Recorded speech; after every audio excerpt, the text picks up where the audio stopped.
Pour l'heure, je vous demande s'il vous plaît d'accueillir, comme il se doit, Monsieur Jean Guéral. Eh bien, bonjour à tous. Bonsoir Jean. Merci pour l'invitation, Jocelyn.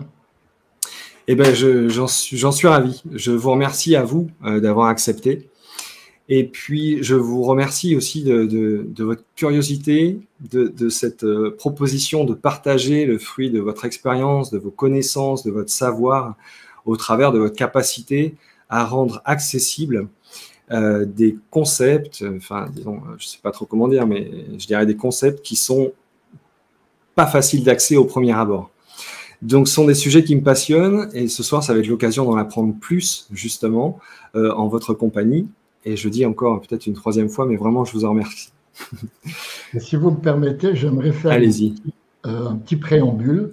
Allez-y. J'ai l'habitude de faire au départ de chacune des conférences ou des interviews, c'est de dire aux gens qui m'écoutent, ce que je vais vous raconter ce soir, c'est le fruit de mes expériences, de mes recherches, de mon vécu. Et est-ce à dire que c'est la vérité? Je dirais probablement non. Parce que ce que je m'aperçois, c'est que plus je cherche, plus je comprends la réalité du monde, plus j'ai l'impression de comprendre cette réalité du monde, et plus je découvre que je suis loin d'avoir tout compris. Parce que ça me paraît beaucoup, beaucoup plus complexe que ce que je suis arrivé à comprendre. Donc soyons humbles et prenez ces informations comme mes simples expériences, mais probablement pas la vérité. Merci Jean pour cette introduction. On voit tout de suite toute l'humilité et en même temps le discernement. Et en fait, ça me fait penser à cette phrase que je vous ai dit dans le off, enfin juste avant l'émission. Je ne sais vraiment plus qui l'a dit, mais c'était: si vous pensez avoir compris la physique quantique, c'est que vous n'avez rien compris. Voilà. Et ce que j'aime bien dans l'idée justement de ne pas poser de vérité, c'est que c'est toujours des référentiels, et je pense que tous ces référentiels assemblés au travers de l'expérience de chacun, finalement ça peut nourrir une image où au travers de toutes ces expériences, peut-être qu'on peut avancer dans une compréhension la plus large possible, puisque ça nous invite vraiment à une ouverture, quoi. En fait, si vous voulez, vous avez raison et tort à la fois. C'est-à-dire qu'en fait, la physique quantique, c'est vrai, si on veut la comprendre vraiment profondément, il n'y a que les maths qui permettent de le faire. C'est que réservé à des physiciens mathématiciens, d'accord? Par contre, les principes de base, ceux dont on va parler ce soir, ça, on peut très bien les vulgariser et les comprendre. D'ailleurs, comme vous l'avez fait, vous les avez parfaitement compris assez facilement. Oui, et c'est ceux-là qui m'ont... Les auditeurs le comprendront aussi. J'en suis convaincu. C'est ceux-là qui m'ont interpellé lorsque je les ai découverts. Mais peut-être, commençons par le commencement. Donc, est-ce que vous pouvez nous décrire un petit peu votre parcours jusqu'à aujourd'hui? Alors, bon, pour me présenter d'abord, j'ai 82 ans, j'ai une formation d'ingénieur et j'ai fait un 3e cycle en mathématiques, ce qui m'a permis de comprendre pas mal de choses en physique pratique. Mais j'ai surtout travaillé comme ingénieur et j'ai commencé ma carrière au CERN, où là j'ai rencontré des physiciens, donc j'en parlerai tout à l'heure. Et puis ensuite, j'ai travaillé un peu comme consultant industriel dans le monde entier, donc j'ai connu beaucoup de cultures qui m'ont ouvert à plein de choses, à plein de connaissances, notamment en Extrême-Orient et en Inde, avec des gens fabuleux que j'ai rencontrés et qui m'ont ouvert à d'autres cultures que la nôtre, à d'autres visions de l'univers que nous. Et donc voilà. Par contre, si je veux résumer l'évolution de ma vie et ce qui m'a amené à essayer de comprendre ce que je disais tout à l'heure, la réalité du monde, et donc de comprendre un peu qui on est, où on va et qu'est-ce qu'on fait là sur Terre, etc. C'est à cause de trois grands événements dans ma vie. Le premier, c'est quand j'étais enfant, j'avais 10 ans, j'étais enfant unique et je jouais dans le jardin de la maison de mes parents, quand tout d'un coup, je m'arrête tétanisé, mais alors complètement tétanisé, immobile, avec une impression mais énorme gigantesque que je n'étais pas ce corps physique. J'étais quelque chose d'autre, je ne savais pas quoi. Et d'ailleurs, la question qui m'est venue, c'est qu'est-ce que je suis? Ben oui. Pas qui je suis, mais qu'est-ce que je suis? Ben oui, oui. Parce que mon impression était fulgurante, c'était que j'étais pas ce corps physique, mais que j'étais, je sais pas, un gaz invisible ou une lumière invisible, mais quelque chose d'immatériel. Voilà. Ça, c'était absolument convaincant pour moi. Alors évidemment, pensez bien qu'à 10 ans, c'était traumatisant. J'en ai surtout pas parlé à mes parents parce qu'ils m'auraient amené chez le psychiatre ou chez les fous. Et j'ai passé ma vie à essayer de comprendre ce qui m'était arrivé. Alors la deuxième étape, c'est après mes études, mon début de carrière, je suis rentré au CERN. Et là, j'ai rencontré des physiciens nucléaires et quantiques. Et c'était dans les années 70, donc au tout début de ce qu'on a appelé et ce qu'on appelle toujours la théorie des cordes. Et là, ils m'ont expliqué, en fait, j'ai découvert ça, parce qu'il faut dire qu'au CERN, on avait un service de vulgarisation qui était super bien fait, avec un type génial qui expliquait à tous les profanes que nous étions, qui travaillions là-bas, les découvertes et les travaux des grands physiciens, dont des prix Nobel qu'il y avait au CERN, avec de manière très vulgarisée. Et donc là, j'ai appris que cette fameuse théorie des cordes expliquait en fait, ou disons, était en train de bâtir un modèle de l'univers, non pas à 4 dimensions, c'est-à-dire nos 3 dimensions géographiques et le temps, mais à beaucoup plus de dimensions, avec des dimensions vibratoires, additionnelles. Donc pour moi, c'était dingue, parce que c'était une explication de ce que les religions appellent l'au-delà. Oui. Ce qui existe encore beaucoup, la religion appelle ça l'au-delà. Bon, ben là, la physique me disait, l'au-delà, c'est des dimensions vibratoires. Et on est dedans. Et nous, on en a aussi. On est aussi composé de ces dimensions-là. Donc pour moi, c'était une première explication de ce qui m'était arrivé dans le jardin, enfant. Parce que là, tout d'un coup, j'ai dit, ce truc immatériel, voilà, c'était ces dimensions vibratoires. Et un troisième événement important, c'est à l'âge de 50 ans, j'ai découvert l'Institut Monroe aux États-Unis. Oui. Alors l'Institut Monroe, ça a été créé il y a maintenant plus de 50 ans, en 1974, par un monsieur Monroe, qui lui aussi avait fait comme moi une sortie du corps spontanée et qui a voulu comprendre ce qu'il avait vécu. Et donc il a vendu toute sa fortune pour créer l'Institut Monroe. Il a embauché des acousticiens, des généticiens, des neurologues, des informaticiens, et il a fait venir des yogis, des maîtres yogis d'Inde. Il leur a truffé le crâne de capteurs, et il leur a dit, voilà, faites-moi des expansions de conscience, des sorties du corps, et je vais enregistrer ce qui se passe. Dans le cerveau. Il a découvert que quand ils sont en expansion de conscience ou en sortie du corps, les deux cerveaux ne fonctionnent plus à la même fréquence. Et que ces différences de fréquence produisent un harmonique qui propulse le niveau de conscience de la personne. Donc, qui favorise une expansion de conscience. Et donc, il a fait ce qu'on appelle en anglais du reverse engineering pour envoyer des ondes dans les deux oreilles avec la même différence de fréquence pour créer artificiellement cette harmonique. Et ça a marché. Donc, j'ai fait plusieurs stages au Monroe, puisqu'ils offrent des stages aux gens qui sont comme moi, qui voulaient explorer ce que j'appelle le moi intérieur, c'est-à-dire cette partie de soi qui n'est pas le corps physique et qui est ce côté vibratoire que l'on a.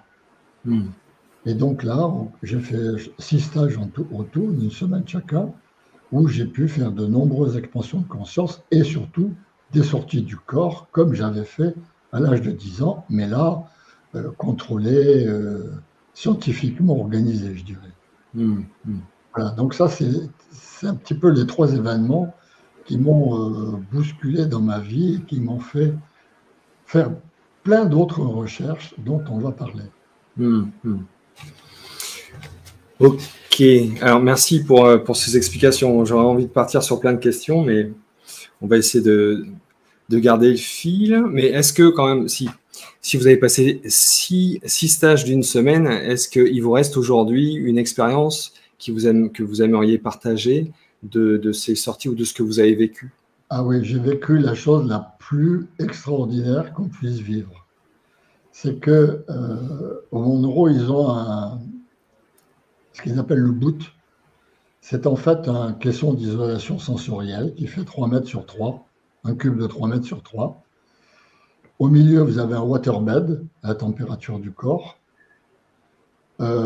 Toutes les parois sont couvertes d'alvéoles noires, un peu comme dans les studios d'enregistrement pour étouffer tous les sons. Mmh. Le boot est monté sur des cylindres blocs pour isoler des ondes vibrations du... voilà. Et vous êtes dans le noir. Et par contre, vous avez un micro. Et c'est vous, comme ce n'est pas le premier stage, c'est au bout une fois qu'on connaît la technologie du Monro, qu'on peut faire ça. Et c'est l'expérimentateur, là, celui qui est couché sur ce lit, ce waterbed, qui va guider le technicien en lui demandant de lui envoyer les fréquences au rythme qu'il veut et les types de fréquences qu'il veut. Donc il faut connaître la technique avant. Et donc là, je suis rentré dans ce boot parce que là, l'expérience est beaucoup plus forte que dans les autres exercices qu'on peut faire. Et j'ai dit, je voudrais rencontrer mon moi intérieur. Wow. Parce que, bon, qui c'est ce moi intérieur? C'est une autre partie de moi-même ou c'est ce qu'on appelle l'ange gardien? Et il faut dire qu'une chose aussi qui m'intéressait, c'est que quand j'étais enfant, outre la sortie du corps que j'avais fait dans le jardin, mes parents m'ont raconté, parce que moi j'ai oublié ça s'est passé à l'âge de 2-3 ans, il paraît que j'étais enfant unique et que je jouais toujours avec un gosse imaginaire que j'avais appelé Jean-Pierre. Il paraît que je lui parlais, que je répondais. Mes parents me disaient, mais c'était complètement ahurissant. On aurait dit que tu jouais avec un autre gosse. Il l'avait même intégré dans mon éducation parce que c'était génial, quoi. Ah je l'écoutais plus que mon père, quoi. Et donc, quand je suis rentré dans ce boot en Monro, j'ai eu l'intention, j'ai dit, Jean-Pierre, je veux te rencontrer. Si tu es mon moi intérieur, fais-le-moi savoir, fais-moi savoir qui tu es. Et donc, je suis parti en montée en fréquence, en guidant le technicien. Et tout d'un coup, j'ai été inondé d'un sentiment d'amour, mais alors, je ne peux pas le décrire, quoi. J'ai souvent été amoureux dans ma vie, mais alors c'est nul et zéro à côté. C'est-à-dire, vraiment là, c'était un amour indescriptible. Et donc là, j'ai eu la conviction que c'était lui. Et donc, j'ai posé la question, j'ai dit, mais est-ce que tu es mon moi intérieur ou un ange gardien? Et là, j'ai fait une sortie du corps et je me suis retrouvé au salon du Monro, dans un canapé. Et en face de moi, il y avait un autre Jean Guéral, mais en négatif. Vous savez, dans le temps, on avait des photos en positif et négatif. Le positif en noir et blanc, le négatif en blanc et noir. Et bien, c'était Jean Guéral en négatif.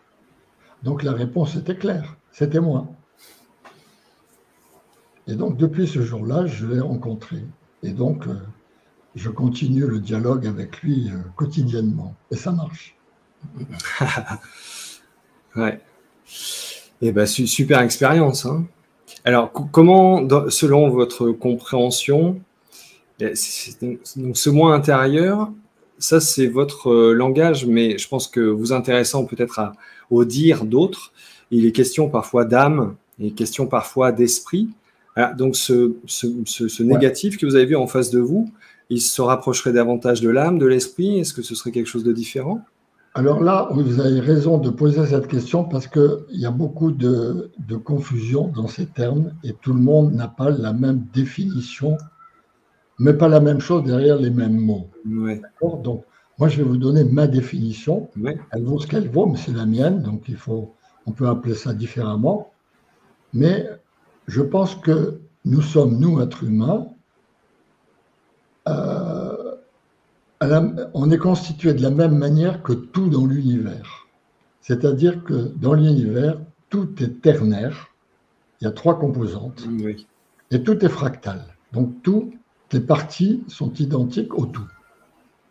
Alors, les 3 dimensions de l'univers, c'est le plus haut en fréquence, c'est l'information, ce que les anciens appelaient l'akasha, qui est la substance primordiale d'où tout est apparu. Ensuite, vous avez l'énergie, qui est ce qu'on appelle l'énergie vitale, ce que en Extrême-Orient, on appelle le ki, ou en Inde le prana, ou dans l'Antiquité, ou même les alchimistes du Moyen-Âge appelaient l'éther, c'est l'énergie vitale. Le chi en Chine, etc. Dans le Qigong, dans le Tai Chi, dans l'acupuncture, etc. Et puis, la 3e dimension, c'est la matière. Et en fait, ce qui fait les 3 niveaux, c'est la fréquence. Plus on monte en fréquence, en haut, c'est les fréquences les plus élevées, c'est l'information. Les moyennes fréquences, c'est l'énergie, et les basses fréquences, c'est la matière. Donc la matière n'est que de l'énergie compactée à l'extrême, en fait. Voilà. Donc nous, notre corps, il est aussi ternaire. Donc au niveau de l'information, on a l'âme. L'âme, pour moi, c'est un paquet d'informations. C'est pour ça qu'on dit que c'est une étincelle divine, parce qu'elle appartient à ce divin, à ce champ informationnel originel. D'accord? C'est un petit paquet d'informations. Quand cette âme vient s'incarner, la première chose qu'elle fait, c'est de créer une matrice énergétique, d'accord, qui va contenir tout ce que l'on va être une fois incarné. C'est-à-dire, ça décrit vraiment tout le corps qu'on va avoir, la personnalité qu'on va avoir, le caractère qu'on va avoir, etc. Et c'est cette matrice qui va s'incarner dans le corps physique que nous sommes. Donc on a bien les 3 niveaux, l'âme informationnelle, l'esprit qui est le corps énergétique et le corps physique qui est le moi physique. Voilà. Ok. Donc, quand je parle du moi intérieur, c'est voilà. l'enveloppe énergétique. C'est l'enveloppe énergétique. D'accord. Ok. Ben, merci beaucoup, Jean, pour le développement de ces idées. Bon, il y a déjà quelques remarques dans le chat. Il y a Didier Bertrand qui pose une question. Alors, par exemple, comment la conscience est-elle perçue à partir des concepts de la physique quantique? On va y venir tout à l'heure. On va y venir tout à l'heure. Ouais. La citation de l'invité est de Monsieur Einstein. C'est son double éthérique. Que suis-je? Dans quelle étagère? Ok. Bon, si on en revient un petit peu sur la ligne qu'on voulait suivre, vous avez donc travaillé pendant longtemps au CERN en tant que mathématicien, auprès de physiciens quantiques, auprès de la physique nucléaire. Donc, comment au CERN est-ce que la conscience est présente dans les calculs, dans les équations, dans l'état d'esprit, dans la philosophie qu'ont les physiciens là-bas? Alors, il y a aujourd'hui, si vous voulez, dans la communauté scientifique, il y a deux clans. Vous avez le clan des matérialistes à tout craint, qui vont tout droit dans le transhumanisme et qui ne voient l'évolution de l'homme que dans la technologie matérielle. Oui. Et puis vous avez les physiciens quantiques. La plupart des physiciens quantiques, je mets là un bémol encore, c'est pas tous, mais c'est quand même une majorité, qui intègrent la conscience, qui ont compris que la conscience joue un rôle. Alors je vais vous donner par exemple la définition de la physique quantique qu'a donné Max Planck, qui est un des fondateurs de la physique quantique, et c'est la définition qu'il a donnée en 1918. Oui. Vous voyez, c'est vieux. Mais oui. Il a dit on doit présumer que derrière la matière, il y a une force, et que derrière cette force, on doit présumer qu'il y a un esprit conscient et intelligent qui est la matrice de toute matière. Donc vous voyez, déjà dans la définition de base, il considérait qu'il y avait un esprit conscient et intelligent. Et pour moi, ça, c'est ce que les anciens d'Inde appelaient l'akasha, qu'on retrouve aussi dans les civilisations précolombiennes, qui est vraiment un champ informationnel d'où tout a émergé, qui est la substance primordiale d'où tout a émergé. Donc la physique quantique est en train de revenir à ça. Alors le deuxième truc qui fait que les physiciens quantiques sont amenés à considérer la conscience, c'est que la fameuse théorie des cordes dont je parlais tout à l'heure a évolué au cours du temps. Aujourd'hui, la théorie la plus aboutie, c'est celle qui s'appelle la théorie M. Le M, je pense, ça vient pour matrice, et qui en fait considère que, outre l'espace-temps à 4 dimensions, il y aurait 7 dimensions vibratoires. Alors là, c'est intéressant, parce que j'ai été me plonger dans toutes les religions pour voir si je retrouvais quelque chose de similaire. Alors, dans le christianisme, vous trouvez les 7 esprits au pied du trône de Dieu, qui représentent les 7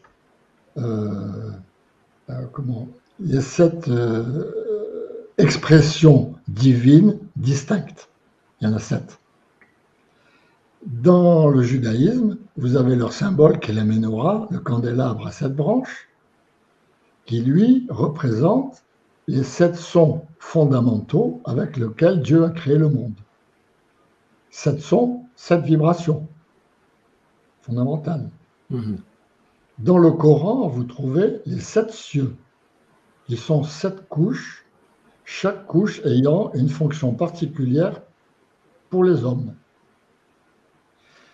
Dans le brahmanisme, vous avez les 7 rishis védiques, qui représentent les 7 Védas de la connaissance divine. Donc, ils sont encore plus précis. Connaissance divine égale information. 7. Dans la théosophie du 19e siècle, vous avez les 7 rayons, qui représentent les 7 forces cosmiques qui gèrent tout l'univers et l'humanité. Et la physique quantique parle de 7 dimensions vibratoires. C'est quand même assez extraordinaire comme convergence. Ben oui. Donc, est-ce que ces 7 dimensions vibratoires pourraient faire référence à ce que l'Inde a décrit sous forme de corps subtils en parlant des chakras. Le mot chakra, je crois que c'est très spécifique à l'Inde. Non, oui, donc, non, on le retrouve aujourd'hui, et même, je parlais d'acupuncture tout à l'heure, il parle des chakras aussi. Les chakras, en fait, sont des interfaces entre le corps énergétique et le corps physique. Donc, en fait, l'énergie, si vous voulez, pour que nous soyons en vie, il nous faut nous alimenter avec de l'eau, de la nourriture, de l'air, mais il nous faut aussi de l'énergie. D'accord ? Parce que si vous avez, quand on a embrassé un défunt, un cher défunt, par exemple, avant des obsèques, quand vous l'embrassez, c'est un caillou, froid. Froid et dur, oui. Alors qu'il n'y a rien de changé. Il a toujours les mêmes organes, le sang dans les veines. Matériellement, il n'a pas changé. Qu'est-ce qui manque ? Il manque l'énergie. C'est la seule chose qui a disparu. Donc, est-ce qu'on peut faire le lien, justement, entre ces 7 corps vibratoires, ces 7 niveaux vibratoires et nos corps subtils, ou alors ce qui était dit... Le corps subtil dont je parlais tout à l'heure, quand l'âme veut s'incarner, elle crée cette matrice vibratoire qui est à 7 dimensions. C'est les 7 dimensions vibratoires. D'accord ? Okay. Donc, c'est ça. Alors oui, je reviens au chakra, puisque vous m'avez posé la question. Le chakra, pour moi, c'est des interfaces qui permettent de faire rentrer l'énergie vitale dans le corps physique. Donc, ce sont des vortex. c'est-à-dire qu'ils sont des espèces de spirales qui sont aux 7 endroits, comme vous avez vu certainement les dessins des 7 chakras. Donc on en a 7. Ça, c'est les chakras principaux. Après, il y a les chakras secondaires, etc. Oui. Et pourquoi sont-ils en vortex, en forme de vortex? Parce que dans les dimensions subtiles, les 7 dimensions vibratoires dont je parle, les ondes, les vibrations qui existent dans ce monde-là ne sont pas des ondes que l'on a dans la matière, que sont les ondes électromagnétiques, ce sont des ondes scalaires. Alors, les ondes scalaires sont hélicoïdales. Donc, les vortex sont en spirale pour absorber les ondes scalaires vitales. Les aiguilles d'acupuncture, si vous allez chez l'acupuncture, vous faites sonner une aiguille comme ça, vous allez entendre gling, gling, gling, Oui, gling. ça gling. fait un petit bruit métallique. Solénoïde. Pourquoi un solénoïde? Pour attirer les ondes scalaires. Et si vous regardez votre ADN au microscope électronique, c'est une spirale pour attirer les ondes scalaires. Parce que l'information qui vient de cette énergie, qui est enregistrée dans notre ADN, qui est dans l'ADN, il faut bien qu'il passe par les ondes scalaires de l'énergie vitale. Voilà. Ok, merci Jean pour toutes ces précisions. En fait, juste avant, je parlais de donc ces 7 vibrations, on va dire, juste parce que moi, dans ma grille de lecture, justement, je considère les 7 chakras et on a associé ces chakras on pourrait dire en quelque part à certaines fonctions. Donc, il y a un chakra qui va être vraiment le reflet finalement de l'état de notre corps physique. Il y a un chakra qui va être le reflet de notre corps, de notre corps émotionnel, donc de comment on vit nos émotions. Et puis, on peut même y voir des traces laissées par dans notre histoire, puis le corps mental, etc. etc. C'était juste... Oui, c'est tout à fait juste. Donc, c'est ça. Hein, ouais. C'est tout à fait juste. On a même dans toutes les sciences asiatiques qui considèrent les chakras, il y a cette corrélation entre la fonction et chaque chakra. Voilà, c'est ça. On dit en médecine traditionnelle chinoise, puisque je m'appuie sur les fondements de la médecine traditionnelle chinoise, ils disent donc l'énergie crée la fonction crée l'organe. Donc vraiment, à la base, c'est bien l'énergie. Donc on est bien sur ce plan entre l'information et la matière. Je ne dirais pas créer, mais je dirais entretien. Entretien. Parce que l'organe, il est là. Il a été créé. Ouais. Par contre, ce que fait l'énergie, c'est qu'elle l'entretient. Elle fait qu'il fonctionne bien ou qu'il fonctionne mal. Ouais. Quand vous parlez, par exemple, du chakra, comment il s'appelle celui du périnée, chakra. Hein? On a le chakra solaire à ce niveau-là. Ouais, chakra solaire. Chakra solaire, il est en lien avec le pancréas. Parce que chaque chakra est connecté à une glande endocrine. Et c'est comme ça que l'énergie vitale se transforme par cette connexion chakra-glande endocrine en hormones qui va alimenter le corps. D'accord? Donc, par exemple, les gens qui ont du diabète, le diabète, ça vient de quoi? C'est l'insuline qui n'est pas générée par le pancréas. Ben, les causes, il ne faut pas aller les chercher ailleurs que dans l'émotionnel. Vous voyez ce que je veux dire? Oui. Ah oui, je vois très bien ce que vous voulez dire. Oui, absolument. Génial, merci pour ces précisions. C'est un petit peu écarté, mais du coup, ça permet de clarifier et de voir justement aussi et de bénéficier de l'étendue de vos connaissances. Alors, dans les questions, donc on a parlé de Planck, le fondateur de la physique quantique, les différentes convergences constatées, quels sont les principes de la physique quantique qui conduisent à prendre en compte la conscience? Voilà, alors ça, on peut répondre à la question que vous parliez de votre auditeur tout à l'heure sur qu'est-ce que la physique quantique vient faire là-dedans. Donc, en fait, je voudrais ce soir expliquer 3 principes de la physique quantique, pas plus parce que ça suffit, c'est les 3 qui ont une relation avec la conscience. Alors, le premier principe, c'est le principe de dualité onde-corpuscule. C'est-à-dire que la physique quantique explique que toutes les particules subatomiques, c'est-à-dire les particules qui constituent les particules constituant l'atome. D'accord? L'atome est constitué, comme on le sait, d'un noyau de protons et de neutrons, avec des électrons qui tournent autour. Oui. Mais ces protons et ces neutrons sont constitués de quarks. Donc, si on prend maintenant ces quarks, ces électrons et toutes les autres particules qui font ce que j'appelle de la colle, qui permettent de coller l'atome, la matière entre elles, qui sont des bosons, ce qu'on appelle des bosons en physique nucléaire. Donc, toutes ces particules subatomiques, la physique quantique explique qu'elles sont à la fois, je dis bien à la fois, ondes et corpuscules. Ouais.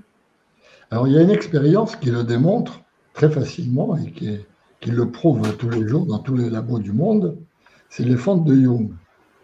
Vous prenez une plaque dans laquelle il y a deux fentes. Si vous envoyez un faisceau un faisceau de lumière, donc de photons, le photon est la seule particule qui n'a pas de masse. Elle va passer par ces deux fentes et il va se produire un phénomène d'interférence qui va faire sur l'écran des franges, ce qu'on appelle les franges d'interférence. Bon. Donc, dès qu'on voit des franges d'interférence, on a la preuve que c'est une onde qui a traversé. Or, les photons, c'est une onde puisque c'est la lumière. Si maintenant vous mettez des électrons qui ont, eux, une masse, et vous mettez une caméra pour regarder, parce que ce qui est important de comprendre, c'est ça. Dans la dualité onde-corpuscule, les particules sont à la fois ondes et corpuscules, et c'est vous qui décidez de ce que vous voulez voir. Et oui, c'est ce qui est le plus subjugant. Ouais, je trouve. Vous envoyez un faisceau d'électrons qui ont une masse. Vous mettez une caméra et vous observez des franges sur l'écran. Donc, la caméra a filmé une onde. Si maintenant vous remplacez la caméra par un spectromètre de masse, vous n'avez plus de franges et vous avez des points. Donc, c'est les corpuscules qui ont passé à travers les franges et plus des ondes. Mais le faisceau n'a pas changé, c'est toujours le même. C'est simplement que vous avez changé l'appareil. Donc, vous avez la preuve qu'une particule est une onde et en même temps un corpuscule. Le deuxième principe, c'est le principe de superposition, qui explique qu'une particule subatomique, elle est partout et nulle part. Elle n'est pas localisée. On ne peut pas la localiser. Alors, il y a une fameuse expérience qu'a fait un physicien nucléaire qui s'appelle le fameux chat de Schrödinger, mais moi je la trouve compliquée et pas démonstrative, donc j'en ai trouvé une autre.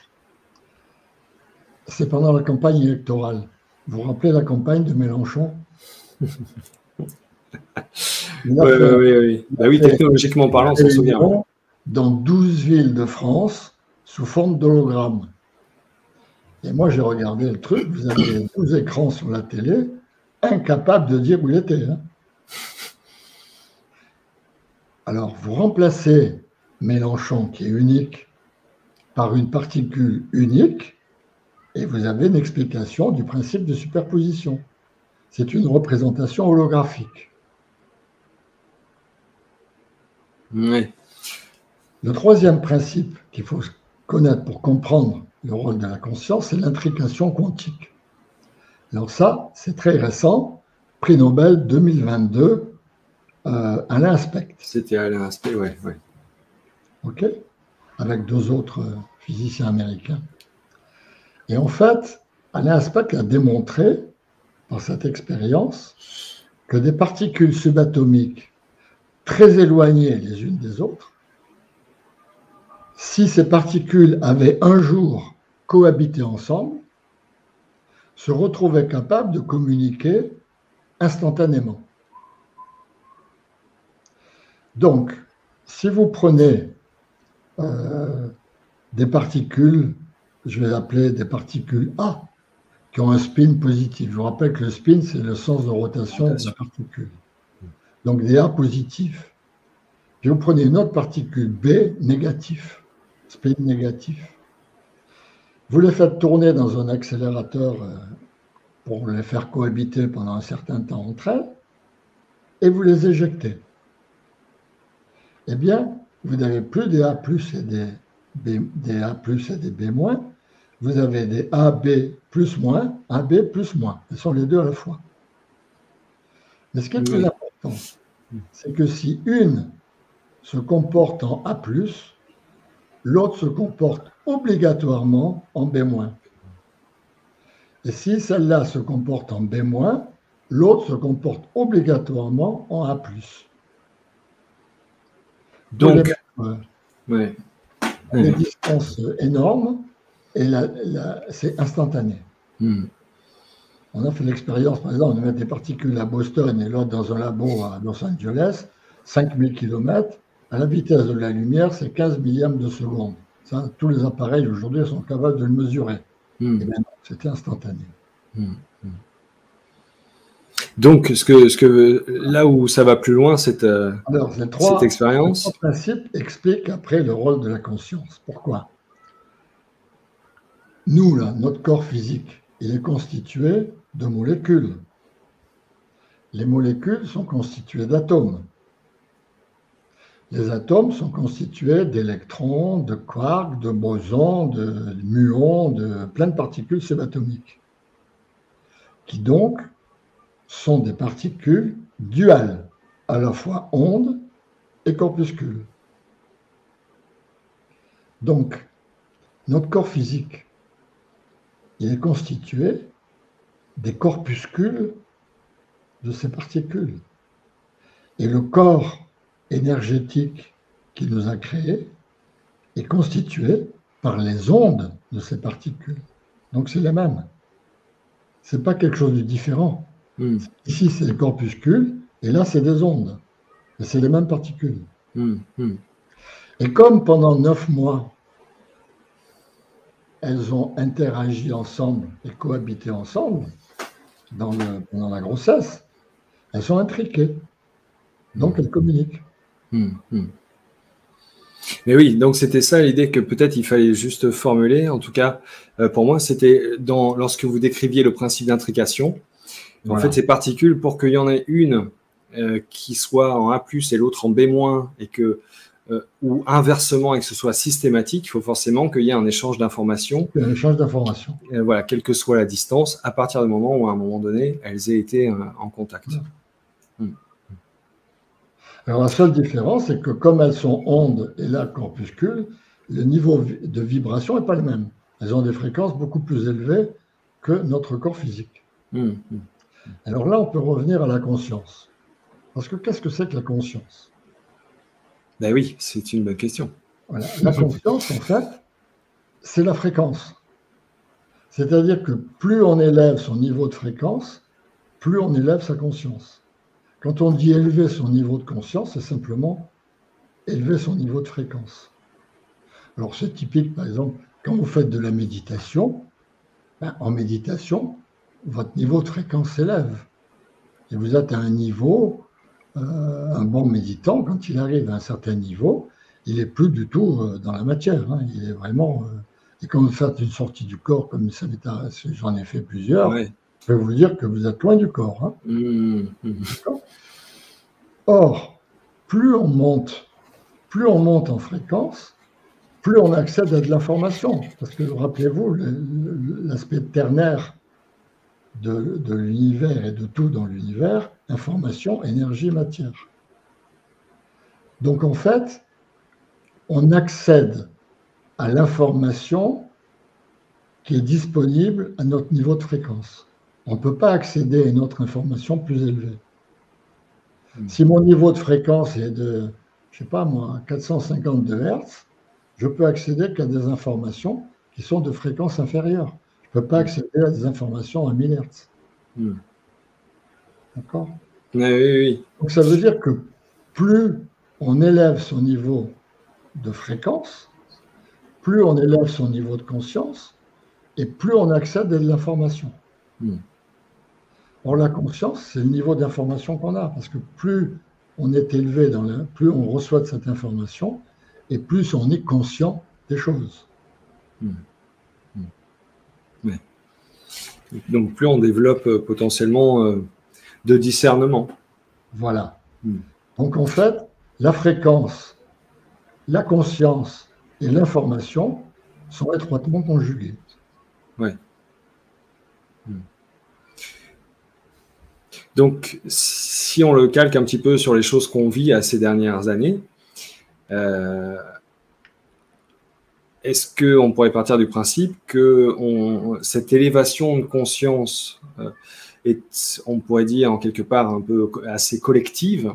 Quand je parle du collectif, je parle de la planète entière, des habitants de la planète, et de la planète, je l'inclus, hein.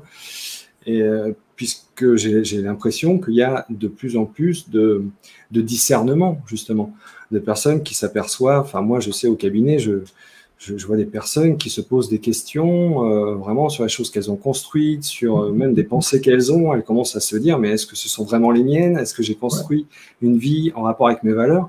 Moi, je sais qu'il y a mes parents, par exemple, ne s'étaient jamais posé cette question-là, quoi. Non. Donc, d'une manière assez collective, on voit qu'il y a vraiment une ouverture, une forme de discernement. On arrive peut-être à développer une forme de vision méta, et à se dire, et à avoir une forme d'objectivité sur soi, en quelque part. Et donc, ça nous permet donc d'avoir du discernement et peut-être de se poser les questions en regardant cette partie de nous qui a construit une vie, en se disant, bon, est-ce que je suis vraiment en adéquation avec ce que je vis? Et sinon, alors dans ce cas-là, qu'est-ce qui me fait vibrer?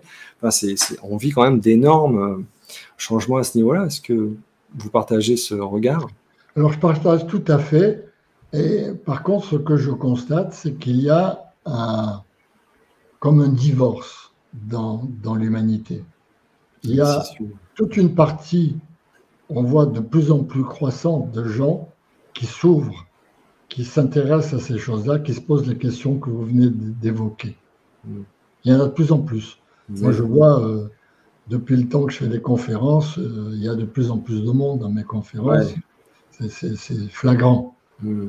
Mais ce que je constate aussi, qu'il y a une grande partie de la population qui descend, qui s'incarne dans la matière profondément, qui devient de plus en plus matérialiste. Donc il y a comme un divorce qui se produit.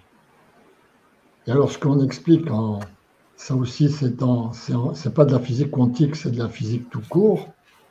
C'est le prix Nobel 1977 d'Ilya Prigogine, un Russe, qui a fait une thèse sur les systèmes dissipatifs auto-organisés. Et que tout système dans l'univers est un système auto-organisé dissipatif. Bon, je ne vais pas vous l'expliquer, là, c'est pas le but du sujet, mais c'est pour expliquer que ce qu'il explique dans cette théorie, qui fait partie des troisièmes principes de la thermodynamique, hein, c'est vraiment de la physique basique. L'évolution ne se fait que par saut, et là on rejoint la physique quantique parce qu'il explique, l'évolution de ces systèmes auto-organisés ne se produit que par saut quantique. Ce n'est pas linéaire, on évolue par saut. Si vous regardez un enfant grandir, vous apercevez qu'il y a des sauts, il grandit pas. Vous voyez ce que je veux dire? Sa maturité ne vient pas progressivement, elle vient par saut. Toute évolution se fait par saut, et par saut de complexification croissante. Alors là, je fais encore un parallèle avec les connaissances anciennes et religieuses. Qu'est-ce qu'a raconté Teilhard de Chardin quand il parlait de la noosphère, de cette conscience collective de l'humanité, que ça évoluait par complexification croissante. On retrouve complètement la physique. Alors, est-ce que... bon, ce sont vraiment des questions de newbie, hein, mais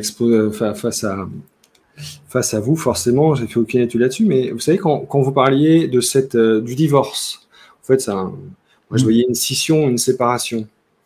Alors peut-être ça n'a rien à voir. Mais juste avant, vous parliez, vous savez, de ce phénomène d'intrication et que deux particules ayant été en contact, une fois scindées, si on applique une action sur une des deux particules, l'autre va adopter, on va dire, le spin opposé. Est-ce qu'il n'y aurait pas un phénomène un peu comme ça, justement? Vu qu'on est soumis, en quelque part, à une forme de, je sais pas, de mouvement vibratoire, d'élévation de conscience, est-ce que, justement, il n'y aurait pas un A+ en quelque part et un B- ailleurs? Oui, oui, parce qu'on a notre corps énergétique qui communique avec le corps physique. Seulement, il y a deux sortes de gens. Il y a ceux qui écoutent et ceux qui n'écoutent pas. Ouais. Moi, je connais plein de gens que quand je leur parle de ça, ils me disent, mais bullshit, tu racontes n'importe quoi. Oui. Oui, oui. La petite voix intérieure, bullshit. Ils n'écoutent pas, ils ne veulent pas Ouais. écouter. Ouais. Alors après, il leur arrive des malheurs, des machins. J'ai dit, mais t'as pas senti un jour qu'on ne t'avait pas prévenu que ça t'est arrivé? Mais arrête de dire des bêtises. C'est ceux qui n'écoutent pas. Puis il y a ceux qui écoutent. Et quand vous écoutez, ben, je vous garantis que c'est fabuleux. Hein. C'est fabuleux l'information qu'on a. Mais oui. Parce que ce moi intérieur, il est toujours bienveillant à notre égard. Donc quand il nous donne des petites informations, c'est pour nous rendre service. Et si on ne l'écoute pas, on ne l'écoute pas. Non. Moi, je connais plein de gens qui me disent, quand ils ont eu un malheur dans leur vie, ils me disent, et pourtant je le savais. Et pourtant je le savais. Ils n'ont pas écouté. Ah oui, ça, on l'entend aussi beaucoup. Le divorce, il est là. Le divorce, il est là. Oui, j'entends. Merci, Jean, pour le partage de votre regard. Alors, je reviens un peu vers le chat. Non, Bruno, oui, vous pouvez tout à fait poser les questions. Excusez-moi. J'essaye de rester concentré un peu sur le fil et puis de suivre les propos de Jean. Voilà, donc j'ai vu qu'il y avait quelques questions. On va les exposer dans un moment. Je voudrais juste voir si on a parcouru un peu tous les points qui nous tenaient tous les deux à cœur, justement, d'évoquer pendant cette rencontre. Alors, justement, là, on parle de cette petite voix intérieure. Et c'est vrai que je vous ai donc rencontré dans une conférence que je vous invite tous aujourd'hui, et puis les personnes qui vont visionner cette vidéo dans le temps, je vous invite vraiment tous à aller découvrir la chaîne de Jean Guéral, parce qu'il n'y a pas beaucoup de vidéos, mais elles sont toutes géniales, vraiment. Et il y en a une qui parle justement de physique conscience et de physique quantique et d'élévation de conscience. Et justement, dans cette vidéo par laquelle je vous ai découvert, vous faites référence à une histoire qui est quand même extraordinaire, et puis elle est mignonne en plus, je trouve. C'était celle, vous vous souvenez, à l'abord d'un examen, où vous aviez une motivation pour tout sauf étudier. Vous voulez bien nous la dire? Ça, c'est ma première expérience de la petite voix intérieure que j'ai écoutée. J'avais 15 ans, et c'était au printemps, il faisait beau. C'était le week-end. Et le lundi, je savais qu'il y avait une interro écrite d'histoire au lycée. Et je n'avais pas envie de réviser parce que ça m'emmerdait. J'avais un copain qui m'appelait pour jouer au volley. Et donc, je n'avais pas envie de réviser. Puis tout d'un coup, il y a une petite voix. Mais ce n'est pas une voix, en fait. C'est un savoir. Ouais. C'est une voix, mais qu'on n'entend pas. C'est souvent difficile à décrire, ça. Ouais. Ce serait comme une pensée qui aurait comme une texture différente ou une façon de s'imposer différente. Pas une voix, mais il y a quelque chose qui me dit la guerre du Schleswig-Holstein. J'avais jamais entendu ça. Ouais. Alors je prends l'encyclopédie de mes parents. À l'époque, on n'avait pas Internet. Je trouve la guerre, c'est une guerre au 19e siècle. Et je dis, chiche la petite voix. Je prends une double feuille. Je copie je mets la date du lundi, mon nom, machin, et je copie toute l'encyclopédie. J'en fais 2 doubles feuilles. Et je mets ça dans mon cartable et je vais jouer au volley avec les copains. Le lundi, vous imaginez au lycée, quand je rentre, la trouille que j'avais, parce que j'ai dit, si c'est pas ça, c'est le zéro absolu, quoi. Le prof rentre, pose au cartable, prend la craie. La guerre du Schleswig-Holstein, vous avez 1 heure. Vous imaginez le choc à 15 ans. C'est qui m'a dit ça?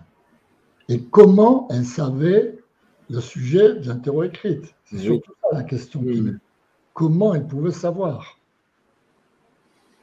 Alors j'ai pris une feuille blanche et puis j'ai écrit comme un débile pendant 1 heure tout ce qui me passait par la tête, toutes les conneries possibles et imaginables, juste pour que le prof me voie écrire comme un fou. Et à la fin, j'intervertis les 2 feuilles, j'avais mis celle que j'avais copiée le dimanche. Et la semaine suivante, il est arrivé en disant, Gérald, je t'ai mis 18 parce que je t'ai vu écrire vraiment avec passion pendant 1 heure, sinon je t'aurais mis 0 parce que je pensais que tu avais copié. Quelle érudition sur une guerre si peu connue. Voilà. Donc vous voyez, quand on écoute la petite voix. Et oui. Mais vous savez, moi je fais marrer tous mes copains à Paris parce que quand on sort le samedi, on va au restaurant, ils me disent, ouais, mais prends pas la voiture parce qu'on ne va pas trouver de place pour la voiture. J'ai dit, t'inquiète, pas de problème. Je demande à mon Jean-Pierre, je l'appelais Jean-Pierre, et j'arrive au restaurant, il y a toujours une place vide, juste devant. Aucun problème. Je peux aller dans 4 magasins différents, je trouve 4 places. Ça marche. Donc, ben oui, ça marche, hein, effectivement. Génial. Bon, je suis très heureux de ces échanges jusqu'à présent. Merci, Jean. Merci d'ouvrir le champ et d'avoir même énoncé le mot ange tout à l'heure. Ça me touche, moi, personnellement. Donc, alors, cette petite voix intérieure, vous faites référence, vous savez, à l'Institut Monroe, on appelle son moi intérieur l'inner self-helper. Donc, effectivement, comment on pourrait dire ça, en fait? Le moi intérieur qui nous aide. C'est notre aide intérieure personnelle. Et c'est vrai qu'il est toujours là, à notre disposition. Il suffit de lui demander. Il suffit de lui demander et il vous aide. Et après, merci, parce que ça, il adore. Hein. Ouais.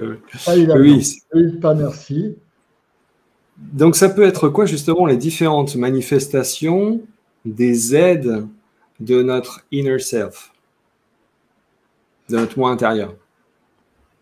Les types d'aides qu'on peut recevoir. Ouais. En fait, des aides ou des informations, finalement, parce que les aides, c'est pas forcément trop. La première, c'est ce qu'on appelle les synchronicités. Ouais. Ça, tout le monde en a vécu. Hein. Oui. C'est ce qu'on appelle les hasards, mais il n'y a pas de hasard. C'est que des synchronicités. Synchronicité, c'est par exemple, je donne un exemple. Un jour, j'avais fait une crise cardiaque et je refusais les traitements de l'hôpital avec les pacemakers et compagnie. Je voulais me faire traiter par l'acupuncture et je cherchais sur Internet un acupuncteur près de chez moi. Téléphone sonne, c'était mon meilleur ami qui me dit qu'est-ce que tu deviens, etc. Et je raconte mes malheurs et je raconte que je cherchais un acupuncteur pour me soigner. Il me dit, je connais un meilleur de Paris. Et c'est lui qui m'a présenté mon acupunctrice, qui m'a guéri. Synchronicité, c'est pas un hasard. Non. Il est arrivé, synchronicité. Ouais. Merci, mon moi intérieur. D'accord? Qui a fait la connexion. Deuxième type d'intervention, c'est l'interro écrite. Une information qui vous parvient au bon moment et qui va vous aider, qui va vous sauver la vie quelque part. Ouais. Et ça, quand on écoute, on en reçoit plein. Quand on n'écoute pas, on n'en reçoit pas. Ouais. Je connais plein de gens qui me disent, mais moi, j'entends jamais rien. Parce qu'il ne veut pas entendre. C'est tout.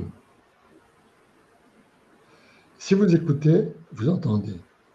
Parce que des fois, c'est très ténu. C'est pas une voix, c'est même pas une transmission de pensée. On sait que, voilà, on sait qu'il ne faut pas faire ça.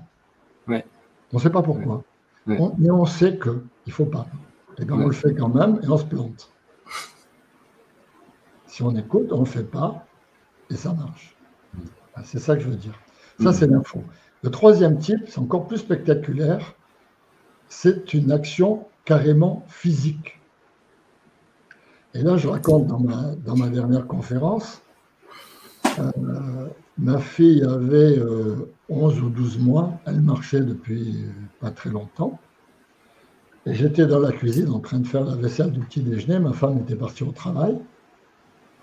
Et tout d'un coup, il y a une force qui m'attrape et qui me pousse violemment vers la porte d'entrée, qui me sort de la cuisine, qui me pousse vers la porte d'entrée et qui me dit « Jeanne est en danger ». J'arrive devant la porte d'entrée, poussé par cette force, je trouve la porte d'entrée ouverte, ce qui n'était pas normal. Je dévale, on était au premier étage, je dévale les escaliers, j'ouvre la porte de l'immeuble et je vois ma petite fille qui traverse le parking avec une voiture qui recule, qui ne la voyait pas. Oula. Donc je l'attrape, la voiture s'arrête, la dame sort, me dit « Oh, mon Dieu, je ne la voyais pas dans le rétroviseur, elle est si petite. » Qui c'est qui m'a poussé dehors? Je ne pouvais pas l'entendre, je ne pouvais pas la voir, je pouvais... Voilà. Eh bien, merci. Il m'a poussé dehors. Et ça, j'en ai eu plusieurs dans ma vie comme ça. Mais il y a un autre truc qui est encore plus fort. C'est que tout à l'heure, rappelez-vous, je parlais de la structure ternaire. Âme, esprit, corps physique. Le corps vibratoire, là, l'esprit, il est en connexion avec l'âme. Et il sait des choses que nous, on ne sait pas. Par exemple, c'était dans les années 70, c'était lors de mon premier mariage, j'étais marié 2 fois, à l'époque, donc on venait d'avoir, on avait déjà une fille, on venait d'avoir des jumelles, donc 3 enfants. À l'époque, il n'y avait pas de contraception, il n'y avait pas d'avortement, il n'y avait pas de tout ça. Et donc ma femme me dit, tu sais, ça serait bien si tu te faisais vasectomiser. Comme ça, on n'aurait plus de problème, plus de risque d'avoir un 4e. Ah, j'ai dit oui, c'est pas faux, d'accord. Donc je prends rendez-vous avec un neurologue. Et le jour dit, je descends en ville, je prends ma voiture. Et là, j'étais dans la voiture, c'était un sentiment. C'était pas une voix, c'était un sentiment. Ne fais pas ça, ne fais pas ça, n'y va pas, n'y va pas. Et plus j'arrivais, plus je garde la voiture, plus j'arrive au cabinet médical et plus c'était fort. N'y va pas, n'y va pas, n'y va pas. Et donc j'ai un peu abrégé le truc. J'ai dit, bon, docteur, je vous téléphonerai, prendre rendez-vous, etc. Je vais réfléchir. Puis je rentrais chez moi, j'ai dit à ma femme, écoute, non, c'est pas possible, c'est pas remboursé par la caisse maladie, c'est quoi trop cher, on peut pas. Et j'ai jamais compris pourquoi cette force. Mais 20 ans après, mes enfants étaient majeurs et je divorce. Ah oui. Là, je connais ma 2e femme qui était plus jeune que moi et qui me dit un jour, tu sais, je n'ose pas te demander, mais un truc qui me tarabuse, c'est que j'aimerais bien avoir des enfants, mais comme toi, tu en as déjà 3, j'ose pas te demander. Et j'ai dit, mais écoute, moi j'ai 50 ans, je suis en pleine forme, ça me fera très plaisir d'avoir des enfants avec toi, j'adore les gosses, pas de problème. Et donc on a eu 2 enfants merveilleux, qui sont maintenant majeurs d'ailleurs, encore. Et là j'ai compris. C'est qu'il y a 20 ans, mon moi intérieur était connecté avec mon âme et savait qu'il y avait là-haut un contrat d'âme, que j'allais avoir un 2e mariage et la nécessité d'avoir des enfants. Donc, il ne fallait pas que je me fasse vasectomiser. Mais oui. Donc, voilà, c'est puissant. Mais oui, absolument. Alors, j'aimerais vous poser une dernière question avant de prendre quelques questions des internautes que je vous invite à reformuler éventuellement, si elles sont plus haut dans le chat. Et je vous remercie d'ailleurs de cette participation. Jean, il y a le principe de la rétrocausalité. J'imagine que vous en avez entendu parler ou vous connaissez Oui et non, parce que j'ai entendu le mot, mais je ne sais pas trop de quoi on parle. Alors là, je vais vous l'expliquer avec mes mots, d'après la façon dont je le comprends. Donc, ça risque d'être un petit peu distordu par rapport à l'information initiale, donc soyez fair-play. La rétrocausalité consisterait à un principe selon lequel il pourrait y avoir des causes à ce que nous vivons actuellement qui soient situées pas uniquement dans le passé, mais dans le futur. Donc, l'idée du principe de la rétrocausalité, lorsque l'on veut rentrer dans son utilisation à l'échelle à laquelle on peut le faire, c'est de se brancher sur une version du futur dans laquelle il y aurait une version de nous, parmi tous les potentiels, qui vivrait des valeurs pour lesquelles on le sollicite, Donc moi, si j'ai envie d'être heureux ou par exemple en bonne santé, puisqu'il y a le docteur Cornelia Gauthier qui est passé sur la chaîne pour parler de son expérience au travers du principe de la rétrocausalité, où elle a fait en sorte d'être attirée par un futur d'elle dans lequel elle était complètement guérie d'un cursus pendant lequel elle a frôlé la mort à plusieurs reprises, etc., etc. Donc, comment vous le voyez, vous, ce principe de rétrocausalité, cette capacité qu'on pourrait avoir d'être attiré par un futur davantage que d'avancer sur une ligne de temps qui soit influencée par notre passé. Je ne sais pas si c'est exactement ça, mais je pense que vous avez compris l'idée. Voilà, je vois ce que vous voulez dire. Moi, la vision que j'ai pas de la rétrocausalité, mais des gens de la causalité en général, je dirais, c'est que notre corps physique, il est dans l'espace-temps. Mais notre esprit, notre âme, elle est en dehors de l'espace-temps. Elle est dans les fameuses dimensions, les 11 dimensions vibratoires dont je parlais au début, qui sont en dehors du temps et de l'espace. Là, il faut revenir à la physique quantique, à ce qu'on appelle les dimensions de Planck. Les dimensions de Planck, c'est que en deçà d'une dimension de 10 puissance moins 35, c'est-à-dire 0,3501, il n'y a plus d'espace. Et le temps, en deçà de 10 puissance moins 44 secondes, c'est-à-dire 0,4401, il n'y a plus de temps. Alors le problème, c'est ça, comment comprendre qu'une partie de nous-mêmes est en dehors du temps? Ouais. Alors pour ça, j'aimerais faire une analogie. Quand on est dans la matière, tout ce qu'on vit est chronologique par rapport au temps. C'est le temps qui gère la chronologie des choses. Mais on peut réfléchir différemment. Si on prend l'état de la matière, elle peut varier indépendamment du temps, par exemple par la température. Prenez l'eau. Elle peut être glace, liquide ou vapeur. Mais ça n'a rien à voir avec le temps. Ça a à voir avec la température. Oui. Eh bien, notre moi vibratoire, qui est en dehors du temps, parce qu'il a des longueurs d'onde inférieures à la dimension de Planck, c'est un état, donc notre âme, pour prendre son exemple, c'est un état vibratoire, d'accord, qui va changer à l'issue de chacune de nos incarnations. Donc chaque fois qu'on va mourir, tout ce qu'on a vécu dans cette vie-là, la quintessence de ce qu'on a appris, va s'accumuler dans l'âme. Pas les petites histoires qu'on a vécues, la quintessence. Et ça fait monter la fréquence. Et donc l'âme augmente de fréquence sans arrêt, d'accord, et évolue comme ça. Alors, quand on dit en dehors, les gens me répondent, mais oui, mais alors ça veut dire que toutes nos vies, passées, présentes, en même temps. Je dis non, parce qu'en même temps, c'est toujours dans le temps, c'est au même moment. Et là, c'est en dehors du temps. Donc, prenez l'analogie avec l'eau. Imaginez que votre âme, c'est une petite lumière. La lumière, c'est une vibration. Dans vos premières incarnations, c'était une toute petite lumière très pâle, très ténue. Et puis au bout de 1000 incarnations, c'est devenu une lampe de 100 watts. Puis au bout de 10 000 incarnations, c'est devenu un projecteur. Puis un jour, un soleil. Une lumière merveilleuse. D'accord ? Ça n'a rien à voir avec le temps. Ce que je veux dire, il faut changer de paradigme. Dans l'espace-temps, c'est le temps linéaire. L'autre côté, c'est la fréquence verticale. Ben, c'est vrai que ce sont des notions qui sont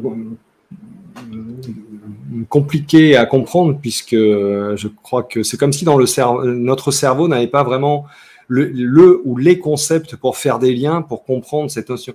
Ne serait-ce que de penser à la notion d'infini. la notion d'infini, elle est vertigineuse, puisqu'on aurait envie de la saisir et de pouvoir la prendre dans les bras. On aurait envie de mesurer l'infini pour pouvoir le comprendre, alors que par définition, c'est immesurable. Donc la notion de temps qui n'existe pas, c'est pareil. On voit bien la journée qui défile, donc il y a une part de nous qui peut comprendre, et en même temps, je crois qu'il y a une grande part qui ne comprend pas. Quand vous dites l'infini, vous pouvez dire le rien, et pour moi, c'est la même chose. Ouais, bah oui. Donc ça aussi, ça aide pas. Enfin, ça aide et ça aide pas. Alors, oui, donc vous aviez justement trouvé une analogie, vous savez, pour expliquer cette notion du temps qui n'existe, enfin du temps qui n'existe pas au-delà de cette échelle de 10 puissance moins 44. Alors, est-ce que vous pouvez commencer l'explication? Je vais juste, j'ai besoin de charger mon ordinateur, j'ai oublié de le charger. Je vous rejoins tout de suite, excusez-moi. Donc, vous voulez que j'explique quoi, pardon? Eh bien, cette analogie, vous savez, qui permet d'expliquer en fait cette notion du temps qui n'existe pas. Avec la lumière. Ah, mais vous en aviez une autre. Non, ça c'était pour expliquer que l'univers est circulaire. Ça, c'est la dernière découverte de la physique quantique, c'est Roger Penrose, prix Nobel 2020. Oui. D'accord? Oui, je vois. Donc, il y a vraiment un truc lié au temps qui n'existe pas, pour lequel j'ai pas mal de mal à saisir. Alors, c'est ça, le temps, l'espace, quand l'univers s'est créé au Big Bang, il va évoluer par une expansion. On dit que l'univers est en expansion. Ouais. Mais il est aussi en évolution. Théorie de Prigogine, système dissipatif. L'univers, c'est un système dissipatif. Il évolue selon une courbe en S, comme tous les systèmes. Donc, il monte en fréquence, donc en conscience. Qu'est-ce qui se passe arrivé au bout? Les physiciens appellent la fin de l'univers le Big Crunch, le grand effondrement. Seulement, au-delà, il n'y a plus de temps. Et avant le Big Bang, il n'y avait pas de temps. Donc, ça veut dire que le moment du Big Bang et le moment du Big Crunch, c'est le même. Donc, l'espace-temps qui était comme ça, c'est comme une feuille de papier, il faut la tourner, faire un cylindre. Et qu'est-ce qui se passe à ce moment-là? Vous voyez que votre courbe en S d'évolution, ça devient une spirale, une fois que c'est un cylindre. Or, vous allez dans les calendriers mayas et vous découvrez que l'univers est circulaire, spiralé, provoquant une expansion de conscience. Donc, Roger Penrose est en train de redécouvrir par la physique quantique ce que les Mayas connaissaient. Le savoir Maya. D'accord? Donc, le temps n'existe pas. Il existe là, dans la matière, mais pas au-delà. C'est pour ça que si on veut comprendre la non-existence du temps, il ne faut pas dire tout se passe en même temps. Il faut dire c'est un autre référentiel, c'est une élévation de fréquence. Donc je donnais l'exemple de la lumière. Plus on évolue, plus la lumière devient intense. Oui, d'accord. Merci d'être revenu sur ces points. C'est vrai que pour moi, il y a quelque chose qui n'est pas évident à... Non, c'est évident pour personne. À comprendre là-dessus. Il y a une part de moi qui semble comprendre, mais dès lors que le mental veut trop le saisir, en fait, il y a quelque chose qui lui échappe, quoi, en fait, clairement. Alors, il y a un physicien, un prof de physique nucléaire à l'université de Berkeley, qui est très branché physique quantique. Alors, je vous laisse continuer juste un tout petit instant. Ouais. Avec les auditeurs, j'ai besoin vraiment de charger mon ordinateur et d'aller chercher les chargeurs. Je reviens tout de suite. Je leur raconte ça. Ouais. Donc, c'est un physicien qui est prof de physique nucléaire à l'université de Berkeley en Californie et qui a écrit le fameux livre Le Tao de la physique, qui explique en fait, il prend différents thèmes qu'il explique par la physique quantique et par le bouddhisme. Et c'est rigoureusement la même explication avec des vocabulaires différents. Donc c'est assez génial. C'est un livre qui est un peu difficile à lire, mais qui est super. Et alors ce prof s'appelait Fritjof Capra, et il disait à ses étudiants, quand vous ne comprenez pas quelque chose, allez méditer. Alors pourquoi il disait ça? Einstein, quelque part, disait la même chose. Il disait, on ne peut pas résoudre un problème au niveau de conscience où on l'a créé. Si on veut résoudre un problème, créer un certain niveau de conscience, il faut monter sa conscience pour trouver la solution. Alors, vous voyez, ça, c'est un truc qu'on devrait faire apprendre par cœur à tous nos hommes politiques. Parce que ça, ils n'ont pas compris.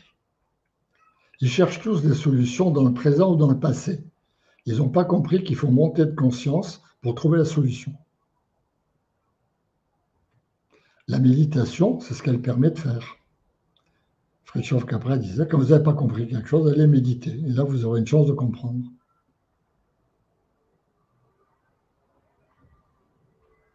Rappelez-vous, on monte en conscience, ça veut dire qu'on accède à plus d'informations. Donc, on va glaner des informations qu'on n'avait pas plus bas. C'est pour ça qu'on trouve la solution.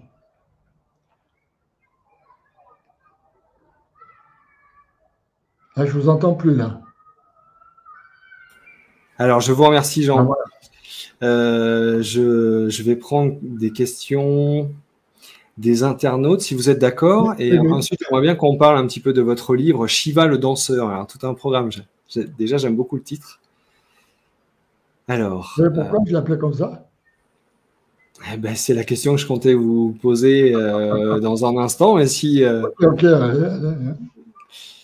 Mais après, allez-y. Hein. Pourquoi vous avez appelé votre ouvrage Shiva le danseur et de quoi parle ce livre? Parce que c'est justement l'une des dernières questions. Dans l'hindouisme, il y a 3 dieux. Il y a Brahma qui a créé le monde, il y a Vishnu qui l'entretient, et il y a Shiva qui détruit l'illusion et l'ignorance dans l'âme des gens. Et c'est ce que j'ai essayé de faire toute ma vie, c'est de détruire l'illusion et l'ignorance en essayant de chercher et d'essayer de comprendre. Donc, peut-être qu'on pourrait... Alors, il faut que je prenne... J'ai envie de prendre quand même des questions des internautes, parce qu'il y en a qui sont intéressantes, et puis elles jouent le jeu, donc c'est bien. Mais vu qu'on est sur le livre, peut-être qu'on va quand même parcourir, parce que c'est important, c'est un livre, ça va chercher aussi loin dans notre intérieur, et donc accepter de le partager, c'est chouette. Mais est-ce que les personnes qui vous découvrent par cette interview, que j'invite à aller voir votre chaîne et voir les conférences que vous proposez, vous, votre épouse, etc., qui sont vraiment très riches d'informations et super intéressantes, donc, et enrichissantes. Est-ce que les thèmes que nous avons abordés pendant cette émission, est-ce qu'on les retrouve dans Shiva le danseur, ou est-ce que c'est un tout autre sujet? Alors, je l'ai écrit sous la forme d'un roman, mais en fait, c'est complètement autobiographique. En fait, si vous voulez, comment dirais-je, c'est une compilation de tout ce que j'ai vécu en expérience, en recherche, etc. Donc, je raconte mes expériences sur Monroe, je raconte les synchronicités incroyables que j'ai vécues. Voilà. Donc, c'est un peu tout ce que j'ai vécu et qui m'a permis de comprendre ce que j'ai raconté ce soir. Voilà. Super, merci. Donc, si vous allez sur énergiepositivemedia.com, Jean Guéral a une page qui lui est dédiée, comme pour tous les intervenants, et vous pouvez trouver un lien justement pour rejoindre à la fois sa chaîne YouTube et voir les conférences, et en même temps bien commander son livre. Alors, je vous signale que la conférence que j'ai faite, qui est sur YouTube, sur la physique quantique et la conscience, elle a un succès incroyable. 153 000 vues. Ouais. Oui, non, mais elle est géniale. Elle est géniale, et puis là, les propos sont illustrés aussi. Ça prouve ce que vous disiez tout à l'heure. Ouais. Il y a de plus en plus de gens qui cherchent à comprendre. Alors, des questions voilà, un peu simples que j'aime bien. Une question de Bruno. Alors, il y en aura peut-être 2, parce qu'il pose une question sur les nombres dans l'univers. Mais tout d'abord, la loi d'attraction. Monsieur Guéral croit-il à la loi de l'attraction? La loi d'attraction telle que l'a définie comment il s'appelle, Deepak Chopra. Alors ça, je ne peux pas vous dire. Si Bruno, vous êtes encore là, vous pouvez nous préciser.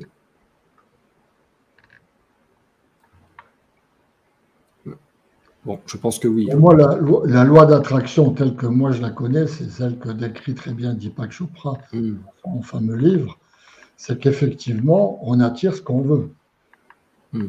Tout à l'heure, je parlais que j'ai été me faire soigner le cœur par l'acupuncture, que j'ai guéri en 2 ans. Et quand ma médecin a trouvé que j'étais guéri, elle me dit merci. Je lui dis, mais non, c'est pas toi qui dis merci, c'est moi. Elle dit, non, non, moi j'ai fait que mettre des aiguilles là où il fallait. Le boulot, c'est toi qui l'as fait. Donc ça, c'est la force d'attraction. Si je n'avais pas cru en moi, en ma capacité d'auto-guérir par une bonne assimilation de l'énergie vitale qu'on m'envoyait, si j'étais venu là comme un patient, comme on dit dans la médecine classique, je déteste ce mot. Pour moi, on n'est pas patient quand on est malade, on est acteur. Si on n'est pas acteur, on ne guérit pas. C'est pas compliqué. Ou on guérit provisoirement, puis on retombe malade d'autre chose. Mais la vraie guérison, elle est toujours auto-guérison. Et le médecin, c'est un médium. Par ses médicaments, par sa thérapie comme vous faites, par l'acupuncture, par n'importe quoi, c'est un médium. Mais c'est vous qui vous guérissez. Si vous n'avez pas cette foi-là, ce n'est pas la peine.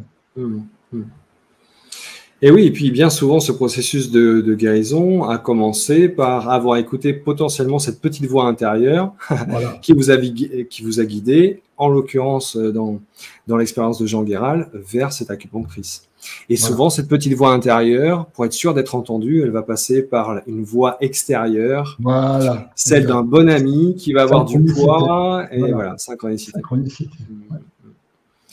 Ok, alors j'essaie de trouver des questions. Le titre du livre, donc, c'est Shiva le danseur. Alors, il y a des remarques quand même. Passionnant, quel homme, belle découverte. Effectivement, donc tout se transforme. Alors, la téléportation. Est-ce que vous croyez en la téléportation, Jean Guéral? Je souris juste parce que j'ai l'image de Star Trek, en fait, la téléportation. Oui, d'accord. Non, parce que la téléportation, ça pourrait fonctionner le jour où on saurait désintégrer les corpuscules de matière en les sortant de l'espace-temps. Vous voyez ce que je veux dire? Oui. Enfin, oui. Par exemple, quand je parlais de l'intrication quantique, c'est de la téléportation de l'information. Ouais. Parce que c'est instantané. Oui. Donc, téléporter un individu, il faudrait le sortir de l'espace-temps par une technologie quelconque pour qu'il se retrouve ailleurs. Donc, on n'est pas encore là. Hein. Comme dans une désintégration, une téléportation, une réintégration. Ok. Merci Jean. Et le voyage dans le temps, pensez-vous que peut-être un jour, est-ce que vous pensez que ce soit possible ou est-ce que ça implique justement les mêmes Alors pour moi, ce n'est pas possible parce que, comme je disais tout à l'heure, l'évolution en dehors de l'espace-temps, c'est des fréquences. C'est une évolution par élévation de fréquence. Donc, se déplacer dans le temps, ça n'a pas de sens de l'autre côté de l'espace-temps. Ouais. Dans l'espace-temps, on est conditionné par le temps qui va toujours croissant horizontalement, alors qu'en dehors de l'espace-temps, on croît verticalement en fréquence. Donc, c'est antinomique les deux. Merci Jean. Merci beaucoup. Bon, vous n'avez pas reformulé de questions, donc je pense que... Alors, je pense qu'on a parcouru tout ce qu'il y avait à dire et les questions qui ont été posées à un moment et où Jean, justement par son argumentation et son partage d'expérience, je pense, a répondu. Alors, à moins qu'il en arrive une autre. Alors, L'influence de la conscience sur la matière, quelle preuve scientifique?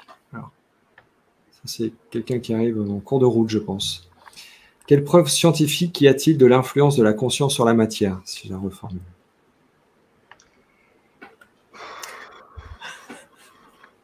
D'abord, influence de la conscience sur la matière, je ne sais pas ce que ça veut dire. Parce que la conscience a des effets qui vont se matérialiser dans la matière, mais elle n'a pas d'influence sur la matière. On ne va pas changer la matière par la conscience. Quand je parle, par exemple, de ma guérison du cœur, ma conscience m'a permis de trouver la solution à me guérir indépendamment de tout ce que l'hôpital me proposait. D'accord? Donc la conscience a influé sur mon corps physique en me faisant choisir une thérapie qui m'était préférable que celle qu'on m'avait proposée. Mais elle n'a pas changé. Ce n'est pas la conscience qui m'a guéri, c'est l'énergie vitale. C'est les injections d'énergie vitale avec les aiguilles d'acupuncture. Mais la conscience, c'est elle, quand ma médecin m'a dit « merci parce que c'est vous qui avez fait le boulot », c'est ça que ça voulait dire. Ça voulait dire que j'ai fait ce qu'il fallait pour utiliser cette énergie vitale, même sans m'en rendre compte, simplement par ma foi en moi, ma foi en ma capacité de guérison. Vous voyez ce que je veux dire? Oui, et en même temps dans votre engagement et dans votre prise de responsabilité. Quand j'étais avec toutes les aiguilles partout pendant 1 heure, moi je visualisais, parce que je sentais l'énergie dans les méridiens, on sent. Et je visualisais ça sous forme de lumière qui venait entourer mon cœur et qui faisait quelque chose sur mon cœur. Donc je participais. C'est pour ça que je dis j'étais acteur. D'accord? Mais ce n'est pas la conscience qui m'a guéri. Ce n'est pas elle qui a agi sur la matière. La conscience, elle a agi sur mes décisions. Oui. Bien, écoutez, le mot de la fin, moi, ce que j'aimerais vous dire, c'est que il faut croire en soi. On a une capacité incroyable. Quand on commence à se rendre compte de la puissance que l'on a en soi, je veux dire, c'est complètement ahurissant. Et ça, c'est une question de foi. Il faut avoir la foi en soi. Parce qu'on est dans une société où on nous a tellement conditionnés depuis tout le temps qu'on n'était rien, qu'on était des patients, qu'on était des élèves, qu'on était des employés, qu'on était des... Eh bien non, on est beaucoup plus que tout ça. Et il faut apprendre à découvrir en soi nos puissances, nos capacités et à les utiliser. Or, ces capacités, elles ne viennent pas du corps physique. Elles viennent de l'autre, du corps émotionnel, du corps mental, de la personnalité, de ce qu'on appelle le corps énergétique. Cet autre moi, qui est ce que j'appelle le moi intérieur, et c'est lui qui a le pouvoir. C'est pas nous, notre corps physique qui a le pouvoir. C'est lui. Et donc, il faut prendre conscience qu'on n'est pas tout seul, qu'on a ce moi intérieur qui est là, toujours à notre service, toujours bienveillant. Et il suffit de lui demander de l'aide, de lui demander de nous aider, de le remercier de faire ce qu'il fait pour nous. Et vous verrez, faites l'expérience, ça marche. Je peux vous dire, ça marche. Voilà. Je vous souhaite bonne chance. Essayez de pratiquer et sans dogmatisme. C'est pas de la croyance, c'est de l'expérience. Expérimentez les choses et vous verrez. Au revoir à tous et merci de m'avoir écouté avec autant d'assiduité. Au revoir.